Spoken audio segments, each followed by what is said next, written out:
Welcome everyone to Vested Interest. Hey, this is Shane, and before we get into the video, I'd like to thank everyone who's taken the time to watch, comment, and like the videos, and a special thank you to those who subscribe to the channel. I really do appreciate it. It really does help out a small YouTube channel like mine to grow. Whenever you do, hit that like or thumbs up button down below. Hit the notification bell so you're notified whenever we put out any new videos. Subscribe to the channel and share with anyone you think might find value in the content. On this channel, we do cover dividend growth investments. I have this portfolio update I do every Sunday. Full transparency, you can see everything that's going on in the portfolio. Actually, this week you will see a little bit of new activity. I have dipped my toe into the options market, so I'll be sharing that weekly as well, along with any dividends paid out, any buys or sells in the portfolio, dividend cuts if there are any dividend raises. We will try to cover all that on a weekly basis. This weekly, we also do a stock pick of the day series Monday through Thursday. But for this particular video here, we are going to cover the portfolio update for March 19th, and we added $2,577 in new capital to the portfolio. So let's jump right in and see what other activity there was. So as I mentioned there, this is a little bit of new activity in the portfolio. Options, I have really not done anything on the options side up to now, but I am looking at doing more of that now that I've got several positions within the portfolio, or most positions within the portfolio, to 100 shares, and working on getting some others to 100 shares. There are some things that opens up, such as options. So I wanted to cover this particular option play that I made here, and it was actually March 6th, but it goes through March 24th. So I'm not sure if I'm going to do it the week I actually do the option or the week it pays out. This is kind of in the middle between the two. But we'll figure that out as we go. Maybe I'll just do it the week that it pays the $34. So let's walk through this. So basically what I do is I have 100 shares, actually over 100 shares in Cisco, but I wanted to do one call option. So to do a call option, you have to one call option equals 100 shares. So you have to have at least 100 shares to be able to do this. And what I did was I sold to open closing date of March 24th, so next Friday, a $51 call, and that's the strike price. So basically that means if the price goes up to 51, because it's currently lower than this, if it goes up to $51, I'm comfortable selling those 100 shares at that $51. Now, if it goes over $51, $51.20, $51.50, $52, I still have to sell it at the $51. If it does not hit the $51 on March 24th or by March 24th, then I just keep the shares. I could do this again, right? So it did pay out $34.45. Now that's not, nothing to write home about. Maybe you're taking yourself out to lunch or a decent dinner. That's really all you're looking, but it does add income. And if I'm able to do this, 3, 4, 5 times a year on Cisco and keep it, it's just like it paying dividends. It's pretty close to what it pays out for 100 shares in dividends right there. So it's basically like receiving another dividend. And then, like I said, if I do have to sell the position at the $51, it's $5,100. I just reinvest back into the portfolio. Right now, there's a lot of opportunities in the market right now where if I had $5,100 free and clear, I could drop into some other positions, or I could look at the positions within the portfolio that are down, take that $5,100 and kind of spread them out over all those positions, decrease my cost basis, and increase my dividend yield in those positions.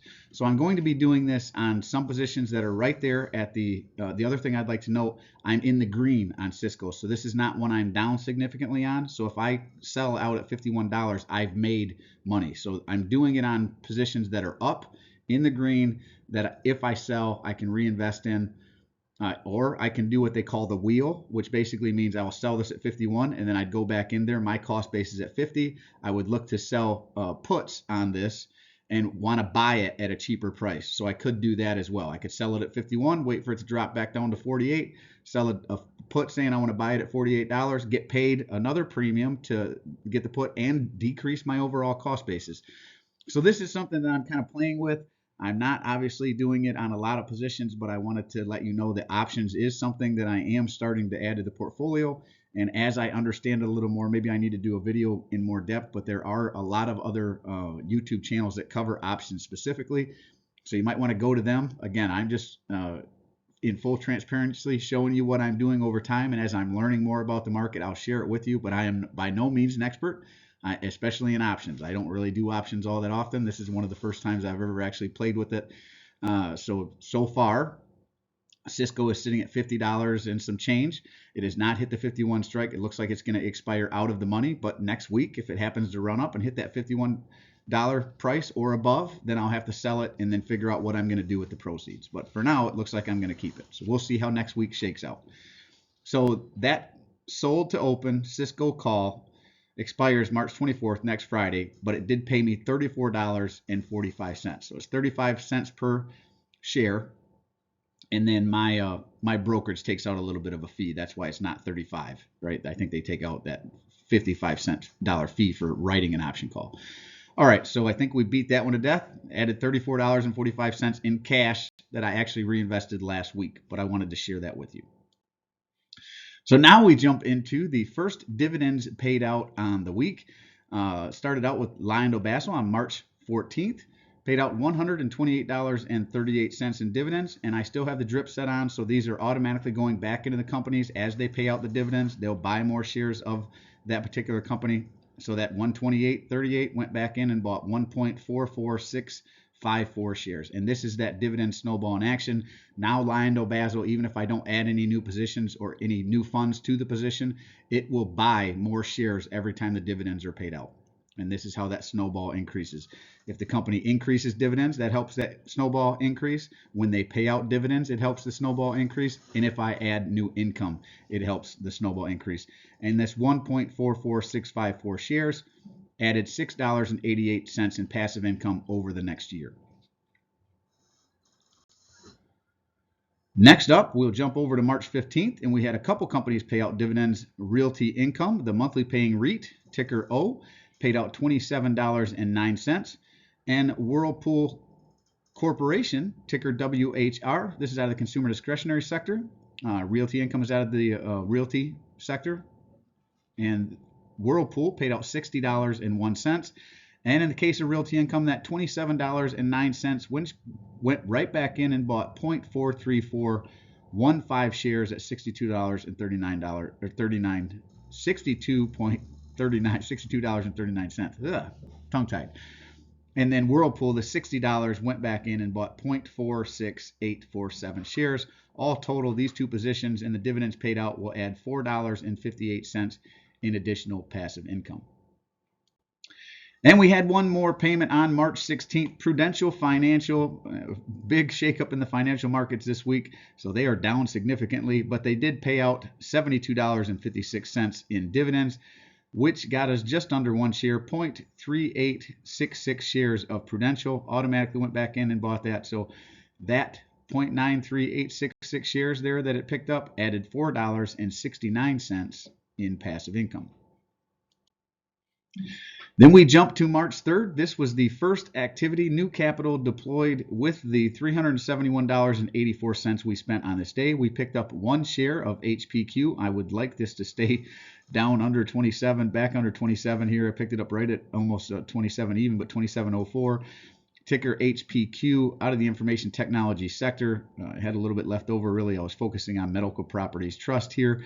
We added 40 more shares at $8.62 of ticker MPW, Medical Properties Trust. This is a REIT out of the real estate sector as well.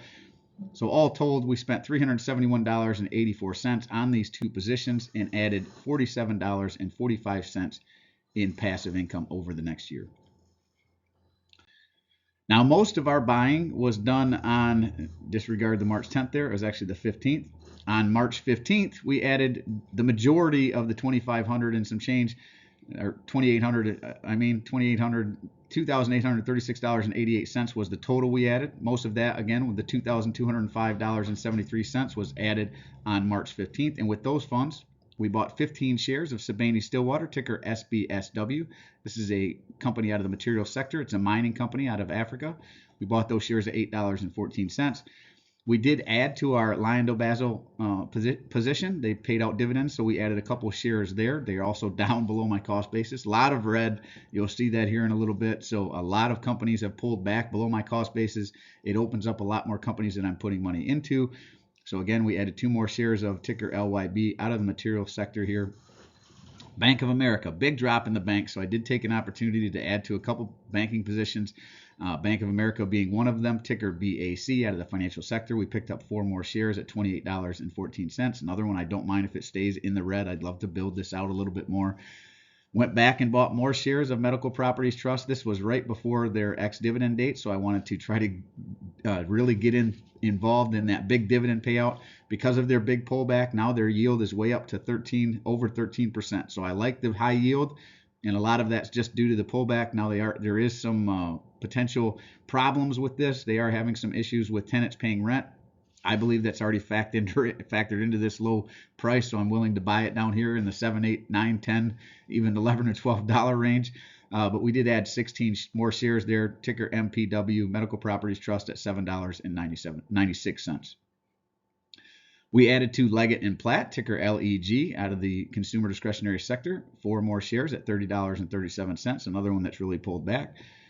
Another one out of the banking sector, Ally Financial, ticker ALLY. Under $23. I'm a buyer here. It's well under my cost basis. So we added 16 more shares at $22.90. I think it's even pulled back further than that. So I will probably continue to add to it, right? Stanley Black & Decker, another one significantly pulled back under my cost basis. We added 4 more shares there, ticker SWK, at $78.57. Enbridge, ticker EMB, out of the energy sector, added 4 more shares there at $36.34. Been nibbling on this one as long as it's under my cost basis. EPD is another one I'd like to pull back a little bit under my cost basis so I can add more. 4 more shares of Owens Corning, ticker OC, out of the industrial sector. We added these shares at $89.33, like it under 90. Really like to add there. And last but not least, Union Pacific, ticker UNP, Railroad, out of the industrial sector. We added 2 more shares at $190.49. Really like this pullback as well. Would love for it to stay in the 190s or even pull back further into the 180s or 170s. I could really load up on this one here. All told, this $2,205.73 added $109.72. We did invest $2,836.88. All of the invested capital, plus the dividends that were paid out, the shares that they bought as well, added a grand total of $173.32 in new capital, new passive income added to the portfolio over the next year. Very nice to see that growth in passive income. Now here's where we get into the sector breakdowns, right? This is by sector. Next page we'll see all the positions, and you can see how they're broken up by percentage allocated as well. This gives you the sector allocation. Communications sitting at 9.56, consumer discretionary sitting at 8.92. Consumer staples is sitting at 6.54% of the portfolio. Energy is sitting at 8.33. Financials is sitting at 12.21% of the portfolio. Healthcare at 9.33. Industrials is sitting at 8.09. Technology sitting at 10.18. Materials sitting at 12.66. No utilities still waiting on some pullbacks in this. I think as we enter into a deep, prolonged recession, utility will eventually pull back as we come out. That'll be the time for me to buy utilities, in my opinion, unless there's some pullbacks along the way here, which I am watching. And REITs and real estate sitting at 14.17% of the portfolio. Over here to the right side of the screen, you can look at the sectors breakdown here, what percentage and what capital is allocated, right? Overall, the portfolio is sitting at $115,013.24. We'll see that in a minute. And this is the main page for the overall portfolio, right? You can see the ticker, what positions are in the portfolio, how many shares of each, the current price, the market value, which is the total shares times the current price, the average share price, that's my cost per share there, and the purchase price. So that would be my average price times the total shares equals a purchase price. Whether I'm up or down, total return, right? You're seeing a lot of red, a lot more red here this week. Percent return, again, whether I'm up or down, but what the percentage, this is the dollar value, this is the percentage, what sector each company falls in, whether they're a quarterly, monthly, semi-annual dividend payer, how much they pay is found here, current dividend yield, yield on cost, portfolio weighting, the estimated annual income, and the months they pay out, and then the percentage they've increased their dividend over the last year in this last column. I know my head covers up a couple of these. And if you want to look at the totals here down, you can pause this and kind of go through this at your leisure, but the overall totals, we have 3,325.389 shares total. we have the market value, what it's currently worth, $115,013.24. How much money I have into it, $125,883.42. What the total return is, I am down $10,870.18, down 8.64%. Current yield is, or current, the current dividend yield 5.481. My yield on cost 5.007. And this, in my opinion, is really what it's all about. The passive income provided by the positions in the portfolio on the year, I will make out. If I was to stop investing, this portfolio would pay me out $6,303.60. And it's continually growing as I add new capital into the position, like I did this week, as positions in the portfolio pay out their dividends, which happened this week, and now adding options that will help me increase what I'm able to invest and increase that snowball faster. And then as these companies continue to raise their dividend year over year. Currently, the overall dividend yield, I did do some adjustments here. There were some that were growing faster, like Owens Corning, some that started growing a little slower over the last year. So we made some adjustments here. We also made some adjustments to Valet. Valet paid out 35 cents. I think I had 39 or a little bit higher than 35 cents there from their last payout.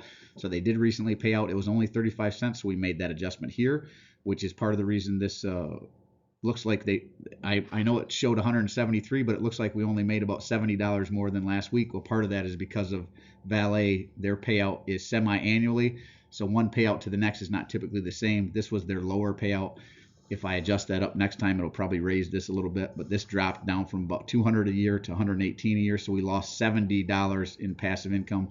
I don't really say we lost it because, like I said, Valet, SBSW are mining companies. They do pay out semi-annually, just a couple times a year, sometimes with special dividends, and they are not always the same, right? So this one is one, if you do get into the mining sector, keep that in mind. They are not kind of as consistent as other companies that pay out quarterly, or a ticker like Realty Income that pays out every month but also increases its dividend every month, which is uncommon. Usually these companies over here that pay out quarterly, they increase once a year. And the mining company, they go based on what is the current spot price for what are they into. They might be in platinum, like SBSW, a lot of platinum, a lot of gold. So they look at what the current spot price is that to figure out what their payment is, plus how many tons of the ore that they're actually getting. So how many tons of silver, how many tons of platinum, how many tons of copper, if that's what they're into. Nickel, Valet does a lot of nickel. So they'll look at what is the spot price for nickel and how the market is. And then that's what they base their payout, their dividend payout on. So just keep in mind, these semi-annual mining companies, they're not consistently paying the same dividend every time. They base it on their basic economic conditions at that time. But again, this is what it's all about, in my opinion, $6,303.60 in passive income. And the current growth of the overall portfolio is 7.32%. Well, that is the update for the week. This is one of the funner videos to do. Get to see that passive income grow, see what positions paid out dividends. I also do the monthly payout update right there. So I'll do it probably the first week in April, give you a recap of everything. But as always, appreciate you stopping by. If you haven't done so already, don't forget to show me some love. Hit that thumbs up. Ring the notification bell. Most importantly, subscribe to the channel. Again, it really does help a small YouTube channel like me. So if you have not done that, hit that subscribe button. It doesn't cost you a thing. It really does help me out. Drop a comment down below as well. That does help out as well. Now, let me know what you think of the video. What activity was in your portfolio? What do you think of the banking crisis right now? Do you think more banks are going to fall? Do you think we've kind of seen the most of it? What are your thoughts of why we have another banking crisis so soon after the last one? I mean, I feel like we just went through this back in 2008, 2009. So it's kind of disappointing to see it again. I know it's more on the regional banks, some of the regulations that were rolled back, but I don't understand that either, why we would ever decide to roll back regulations on an industry that has proven that if you loosen regulations, they are going to loosen their standards, and they are all about the dollar. So we obviously should be regulating them. But maybe you disagree. If you do, drop it down below. Let me know. I do personally read and respond to the comments on the day that I post a video. I'm always interested to read your questions, opinions, or suggestions for future topics. So if you have some stocks you want me to cover on the Stock Pick of the Day series, go ahead and drop them in the comments down below. I'll try to work them in the rotation. And this is Shane signing off, wishing peace and prosperity to you and yours. And remember, financial security comes to those who take a vested interest. Hey, Hope you had a great weekend, and I will see you in the next one. I'm not a financial advisor. Nothing in this presentation should be considered financial advice. I'm only sharing my opinion and investing journey for educational and entertainment purposes. Investing involves risk of Kendra's money. You should never invest any amount you're not comfortable losing. Always do your own research and invest based on your situation, circumstances, and select criteria, or seek the advice counsel of a certified financial advisor.